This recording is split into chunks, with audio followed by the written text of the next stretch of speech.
Good morning, Phil here from Harris Automotive. We got a 2019 GLC 300 Mercedes that will not come out of park. The vehicle was stuck in park. You go to shift the drive. It will not engage to reverse, neutral, or drive. Let me show you what we're going to do. These vehicles have a common issue with the steering wheel module, which is inside of this cover, well, under this cover right here. We're going to start by removing the airbag. And how you remove the airbag before I disconnect the battery. See this little hole right here? We're going to punch through that, and then we're going to release the airbag. All right, let me get started. All right, so we got our airbag removed, one little connector. We're going to remove the center bolt and take the steering wheel off. Okay, we got the bolt removed, and it is keyed. You see that little bottom mark? Excuse me, right here. You can see that it's keyed, is lined up with that, and also did another mark here on the side. And at this point, we just simply, one second, just remove the steering wheel and got a couple wires right here on the back. Okay, so next step is removing this complete unit. Right here under the bottom, you have this little button right here. I'm gonna push this in. I'm gonna need two hands and hold it at the same time and pull this off. Okay, so here it is. Let's just get it apart. We got a few screws back here. Okay, it comes one piece. Come back for part two. Good afternoon, good afternoon. This is Phil again from Harris Automotive. We are at part two of the Mercedes-Benz GLC 300 steering wheel module replacement. This vehicle would not shift out of park. This is the old one. We have a new one installed over the steering shaft itself. I have the panel here mounted to it. I'm gonna need two hands to get this to slide down. One second. Okay, so just that simple. We have the covers in place. They just kind of snap in. This slides on, it's keyed, it's locked in place. Next step we're going to do is get the steering wheel and mount our steering wheel. If you watch the last video, you can see how that is keyed right there. We got it lined back up. And I made my own mark right here, and that's lined back up. So now we're going to tighten up the steering wheel and install the airbag. Okay, this here is your airbag. It's held in by these two retainers here. One here, one here. It clips into these springs. You have one on each side. How you release these springs, look, you go through the side of the steering wheel with your screwdriver and just push up against it. And that's how it gets released. And that's what holds it on. So we're going to just snap the airbag in. Okay, let me show you what we got. Car's in park. Switch to drive. We're good to go. We're back in park. Horn work. We're going to do a cold clear, and we're done. Thanks for watching. All right. Customer states they got a 2020 Toyota Camry, and the engine is knocking. So we have the engine removed. This customer also states they have an extended warranty. So we're going to kind of walk you through with the diagnostic on this one. The warranty company wants us to get the oil pan off and see if the main bearings or the rod bearings is bad. Watch the next step. All right, we got our oil draining, and now we're gonna get the pan off. All right, here we go. We have our oil pan off, and we have our rod bearing cap off, and look at that bearing there. That bearing's done, and actually, this one appears to be a little worn, but that's here. This here is the problem. You see all that? That's your crank. Let's get the other ones off. Okay, here's a close-up for you guys. See the wear on that bearing there?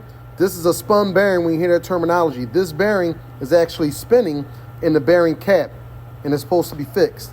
Right here, you can see this. Now, on the inside portion, this goes to the crank, because you know your crank is going to be worn, seeing the damage there. But look how bad this spun. Look at that cap there, and look at the damage to that bearing there. So we're actually not going to do bearings, we're going to do an engine. Now look, just to say, look how clean the pan and everything is. I'm telling you, too thin of oil. Too thin of oil nowadays.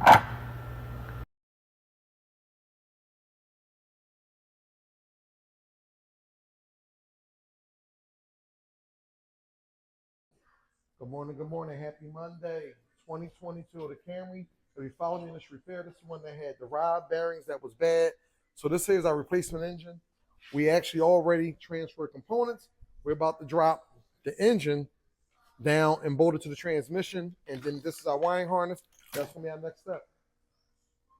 All right, it's kind of following up. We have our engine and transmission both together. We're going to get our wiring harness on. Toyota makes it real nice. If you come around to this side of the engine, we have a nice little window here so we can tighten up our torque converter bolts. All right, so here we go. We have all our accessories, like I said, mounted.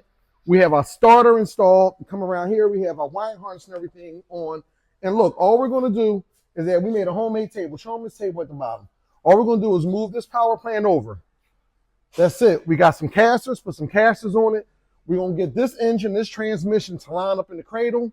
And then what we're going to do at this point, we're going to lower the vehicle down and let the vehicle come down and mount up in the chassis.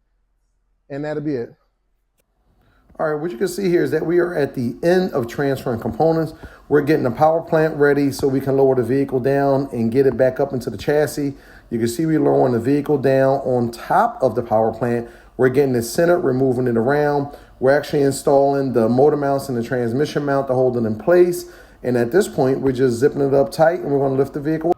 Okay, I'm gonna show you how to mount a tire, check a tire's born on date, and make sure the tire is not mounted inside out. You see right here, I'm just taking the tire off.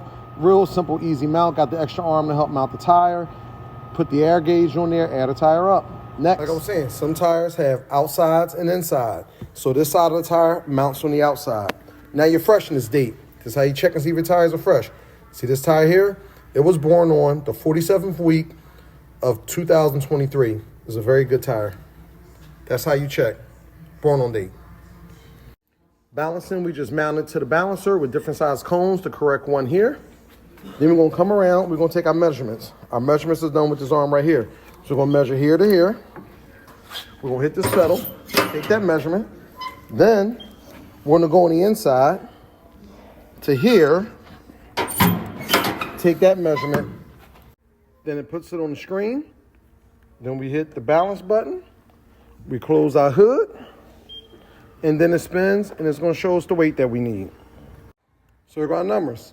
0 on this inside lip, 1 ounce on the inside of the rim, which is gonna go right here. Let me show you. Now how you know the position of the wheel? The machine actually gives you a red line and that's where you put the weight at. Let's spin it. And okay, tires balanced. Good day, here we are. 2015, a Mercedes-Benz C300, and we're in the middle of replacing the timing chain and cam phasers. We have our engine set up at top dead center. You see our timing mark right here. It lines up with that mark. We have a specialty tool that slides down over these cams. Right here, you can see this pointed portion right here. The tool kind of goes over. They look pretty close to being on time, but basically what happens with these vehicles here is that these cam phasers, they also go bad and cause timing codes.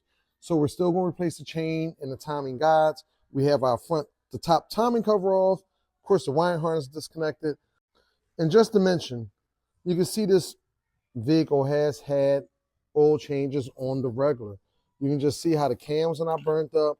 Everything looks clean. See how bright and silver that looks, no sludge. This engine was definitely well maintenance. Then why at like 70,000 miles or 80,000 miles, we got to replace timing chain and phasers? It should never happen. But it happens because it's a finely tuned German engineered car. Thanks for watching. Hey folks, Phil again here at Harris Automotive. We're in the middle of doing this timing chain job on this Mercedes-Benz C300. I'm going to show you how fast things can change with a job. As we're disassembling, we're always going to check everything as we're coming apart. These wheels right here get picked up by the cam position sensor, and they are timed with the cam. We have a special lock tool here. Look right here. This is timed here. This is timed here. Look up here on the computer. That's what that should be. This kind of your cam cover we have off, but kind of right there with the heads evenly is that mark and this mark. You come back over here, you can see that's perfect. Now let's go to the exhaust. The exhaust, you should have a big wheel here, a little bit below the cam cover, and 2 small ones there. Look right here. Your 2 small ones, look how far they off compared to the upper. This wheel actually spun on this cam, and this wheel right here, part of this wheel, should be about right here. So even if we put the timing gears on, this timing is still going to be off. So this vehicle is going to need a cam. So we're going to order a cam for it. That's how fast things change in this business. But if we didn't take this job apart slowly and thoroughly and double check everything, we would have missed that. We'd have reassembled this whole thing. We'd have started this car up, and it still would have had a check engine light on for cam timing. So we're going to talk to the customer. It's going to need a cam, and we're going to go from there. Check back.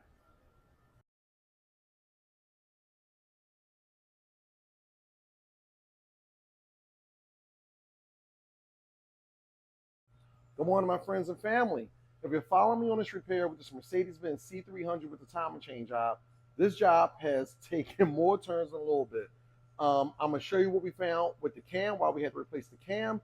I'm also going to have to show you the special tool we had to buy because my tool would not work on it. Check it out. Following the repair on the cam replacement Mercedes-Benz C300, this here's the old one, this here's the new one. Watch how far this wheel spun. So look right here. Here's your reference mark right here. Lines up with this one right here. See that? On this one, look how far it's down here.